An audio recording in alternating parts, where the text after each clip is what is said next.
I want to talk to you all about this acronym I've created. It's called BELIEVE. Can you say believe? Believe. Believe. The first B is, the B is for buy-in. Ladies and gentlemen, you have to have buy-in to who you are. You have to have buy-in to your dreams. You have to have buy-in to your goals. Because if you don't believe you can do it, nobody else will. You have to be bought in. The second thing is E, for enthusiasm.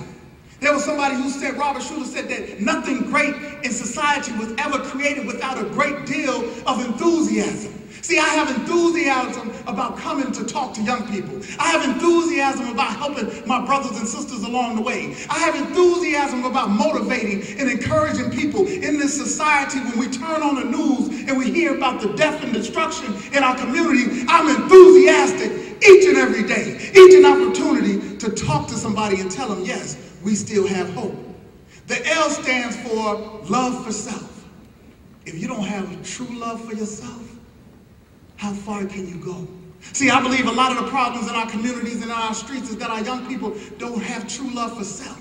They haven't embraced the reason to truly love themselves, to look in the mirror and say, I love what God has created. And even though I have some faults, it's okay. And even if I have some setbacks, a setback is just a setup for a comeback, and I can make it. Then you got to have inspiration. How many of you know you need inspiration in your life? And people find inspiration in many different ways. Some find it in drawing. Some find it in reading and writing. Some find it in music. I love music. I love listening to different artists and different genres of music because sometimes in that music I find inspiration. Then you got to have vision. They say, Helen Keller said it's more important to have vision without sight than sight without vision. See, you don't have to be able to see things all the time with your physical eye. See, what you need to do is spend time in the theater of your mind. You can create your realities right here in your mind. You know the mind is a very powerful thing.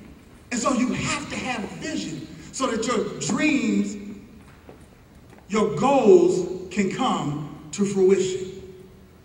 Then you have to have expectation. How many of you expect to be successful? That's good. Give yourself a round of applause.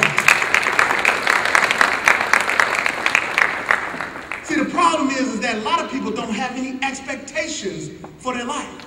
Many people just want to be successful. Many people just want to be rich. A lot of times I ask people, how many of you want to be a millionaire?